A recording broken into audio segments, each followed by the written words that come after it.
Hey, what's going on, folks? It's Mike here, and welcome back to the Deprogramming Language series. In today's lesson, I want to talk about something really important in the software engineering field, and that is the idea of testing. And D provides a really simple tool that can be very powerful in a large code base, and that is the unit test feature.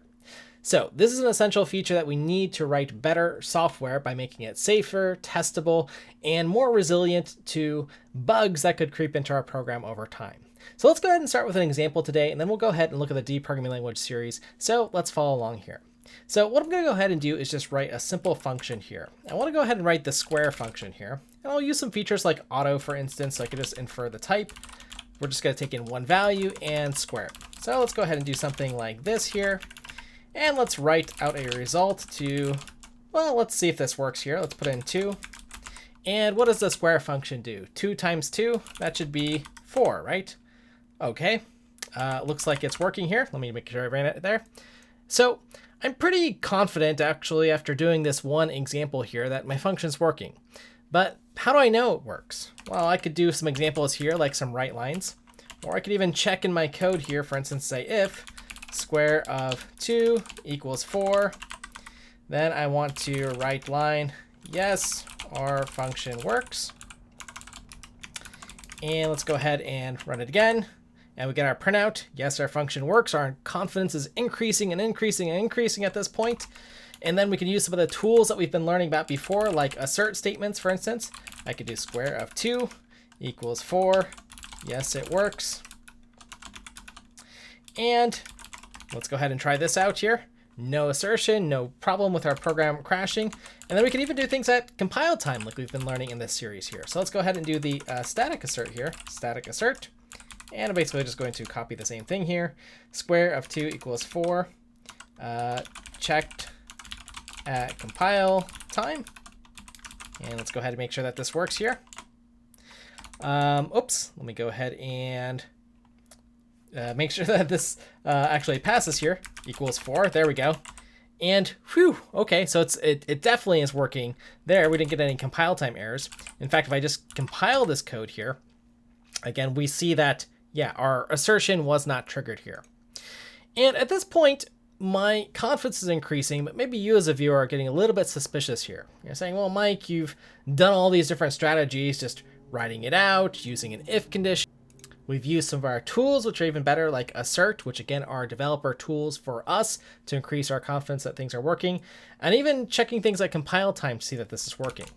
And we might even get a little bit clever with some of these little test cases that we're writing here. For instance, maybe I'll go ahead and write some function here, like say for int I less than 5, I plus plus, and let's go ahead and check our square function. We should say if, or maybe let's even just assert square of I should be equal to I times I. That is the function, right? I times I is not correct. That's what we'll go ahead and trigger here. Let's go ahead and run it. And our program compiled. So let's go ahead and run it here. Oh no, let's see, we got an error here. Okay, well at this point you've probably seen what I've done here in our function here. It's a little, very small bug. And that is, in fact, I wasn't squaring things, I was adding them all along. Now you're probably screaming at the window here this whole time here, but I want to go ahead and tell you what the point of all that was here. That we eventually had to write enough little test cases or programs here to, well, find a bug in our program. Because the issue here, again, is that we just got lucky with our test case here. 2 happens to be the same thing when you do 2 times 2 as 2 plus 2. So how can we kind of improve this situation here? How do we write software to catch some of these edge cases and increase our confidence that our program works? So for this, we have a tool in D known as a unit test. Now I'm going to go ahead and just fix this bug here. Let's go ahead and just put the time symbol here. And then I should be able to compile this program, run it, and not have any problems here. Okay, so all of our assertions are passing and so on. But as you can see, our program's getting quite cluttered here, where I'm just writing things in the main function. Now an idea might be that I could go ahead and take all of this here and move it into some sort of test function and just paste stuff in, and then maybe just call that test function, for instance. And let's go ahead and compile and run. And again, you'll see the same behavior. And that's exactly what a unit test is. This idea that we can write individual functions testing or asserting that something is true or false, if that's the correct condition, for some function here. So let's go ahead and look at the D language feature now that we understand where it is and a little bit about testing. We're going to go to documentation, the language reference, and scroll down here to unit tests. And let's go ahead and have a read here. So what is a unit test? Well, a unit test is a built-in framework for testing how code in a specific module works. So that's the basic idea here. A D program can be run with unit tests enabled or disabled. And this is really the powerful part here, that we could run per module different tests to make sure that it's functioning correctly. And it's as simple as this, something that sort of looks like a function, but just explicitly shows that, yeah, this is just test code here. And we like this much better than what I've done here with the test function because, well, as a user, I don't know if this test function is something that I'm supposed to call or what it is. But with a unit test block, I know explicitly this is testing the functionality of my code. So we like this approach here. So I'm going to go ahead and simplify this a little bit here. And let's keep reading on with our unit tests here. And basically what we do here for our individual tests is we check the correction using assert expressions. Now I've talked about asserts in the previous video, so make sure you check those out. And if you haven't seen that, of course, you can follow along on YouTube or courses.msha.io. Just scroll down, go to the D course, and you'll see all the lessons in order. But the basic idea is we just use an assert, so something that looks like this within a unit test block, and that will return true or false for our unit tests. Okay, so that's the basic idea we have. Now, per module that we have, so meaning this is a module here, this main file here, or if I have a library that consists of functions, we can write any number of unit tests that we want.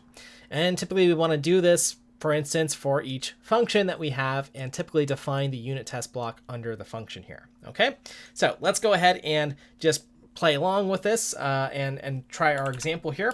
But I'm going to go ahead and refactor it. Let's get rid of our little test case here. Because it's not as good. And again, this is not as good as a unit test block because the unit test block explicitly tells us we are testing, versus a function call, which a client might, accidentally call. Now we're going to find out that a unit test block is actually a function, and we'll be able to grab those if we want. For instance, we want to build our own testing framework, but we're going to go ahead and put that aside in another lesson here. So just stay tuned, that'll follow up in the series here. So let's go ahead and start with our unit test block here. And I'm going to go ahead and move this just to the bottom here, just so it's out of the way of our context here for what we want to focus on. So let's do a unit test, and that's it. That's all you have to do here. And it's conventional that if I'm going to go ahead and test this square function, that I put the test block under it. Again, just for your sort of flow here. That's just a recommendation. So all I'm going to do here is do my assert here. Square of 2 equals 4. And testing square of 2 times 2 equals 4. Okay, so something of that nature here. And what we're going to go ahead and do to execute this, so what we're going to see is if I just run my program, and let's give ourselves a little bit of output here. Write line hello from main. Let's figure out how do we execute these unit test blocks here. And I believe if we read down here just a little bit, let's see. If it tells us, let's see here. I think it'll tell us in the compiler documentation, so let me go ahead and show you how to do that. Let's go to the command line reference. I'm going to do it for Linux, but if you have a different operating system, feel free to follow along. It should be the same here. And let's go ahead and look for unit test. And what we want to do here is, let's find the dash unit test. There it is. If we run with unit test, that compiles in the unit test code. It turns on asserts, and it sets unit test version identifier. So that means that in the previous lesson here, or a few lessons ago where we talked about version, unit test is the identifier defined here, so that it basically enables these unit test blocks here. That's all that's going on here. Okay, so let's go ahead and try it. Let's try it with our DMD here, unit test, and I'll go ahead and use our main, and we'll see that one module passed our unit test. So this passed the test here.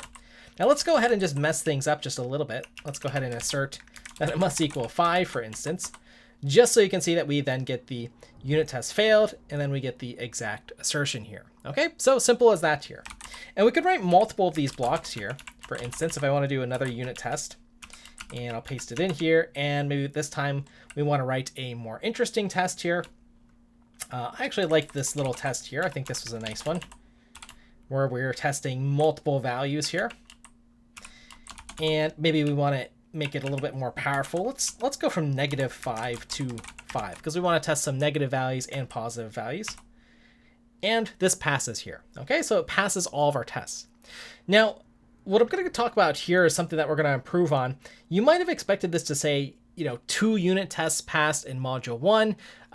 D gives us basically the very simplest unit test block possible. We just care about if the module passed all the tests, and if it didn't, it'll tell us which ones.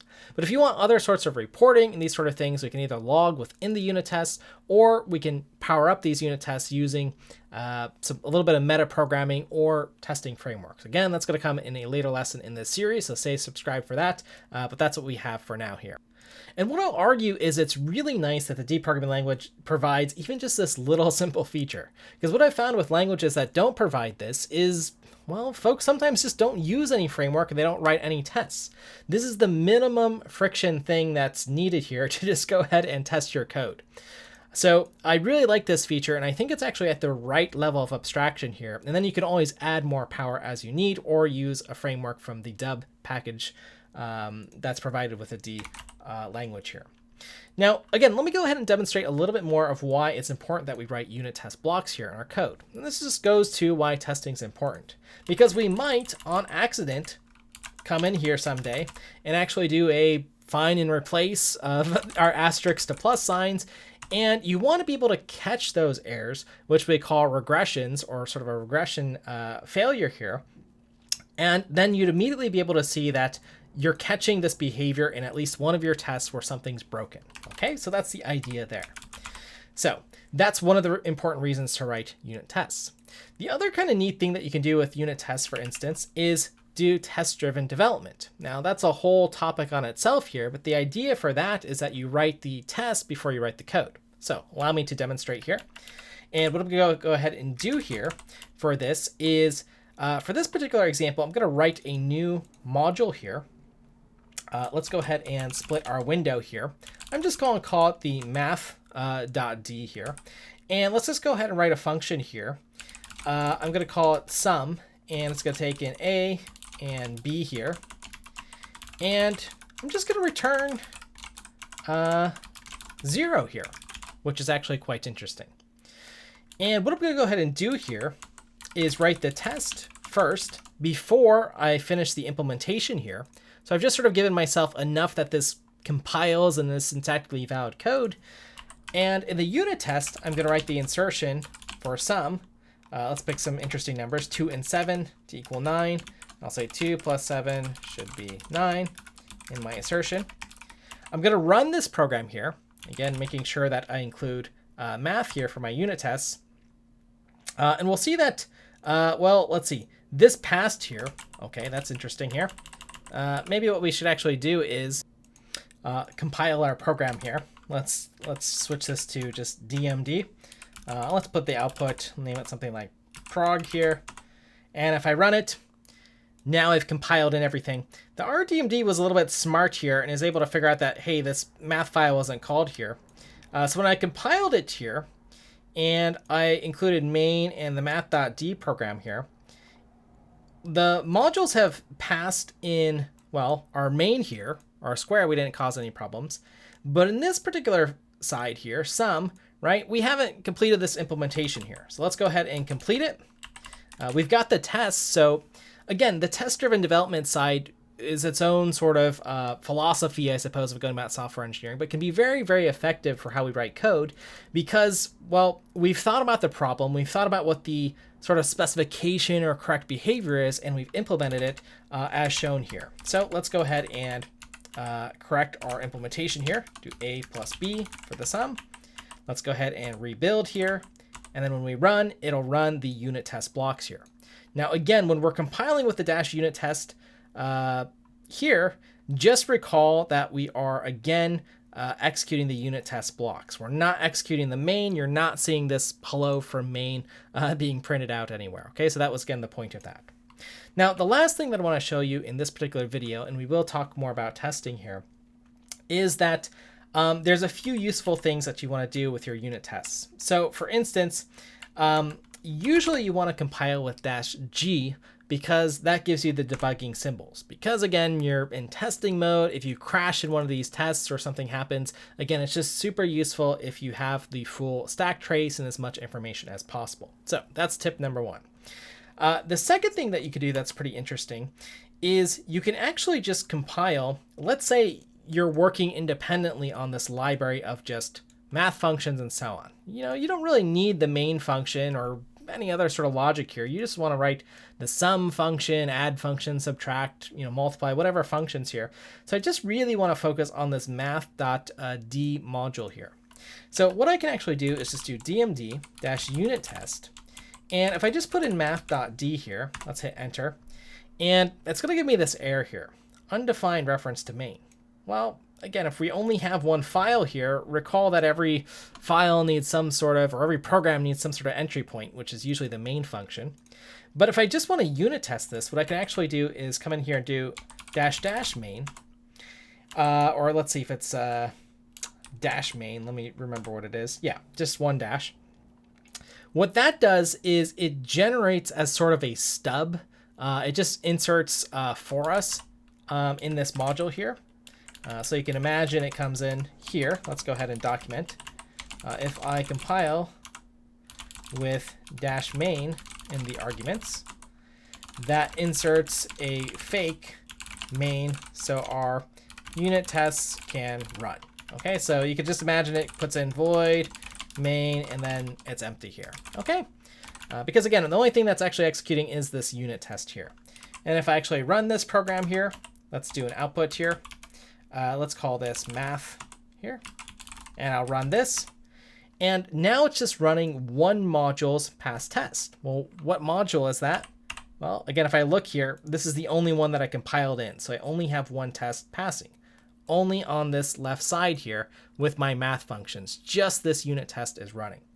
So why is this valuable and why am I showing you this? Well, again, the idea is that if I want to write a little build script or test script, I can individually test just all of my modules one at a time. And again, it becomes really, really easy to see which ones have passed or failed the test. Again, this could be useful for building on top and building a little testing framework. This also allows you to do things like if you want to test things in parallel and so on. Again, you can kind of see how this unit test feature here, this very, very simple feature, can easily be abstracted upon to build like a parallel testing framework or much, much more powerful things. So that's just getting us started here with the unit test feature. I hope you found it useful. And we've got more to talk about with this feature here, with the unit tests, with how it's also useful for documentation, how we can write private unit tests, as well as just how to make this an even more powerful feature. So with that said, folks, feel free to check out the lessons as noted here. Let's go ahead and find that D programming language series. Here it is. And let me know if you're using the unit test feature. Let me know if you're using any of the other dub packages for other unit testing frameworks that might be useful to the community.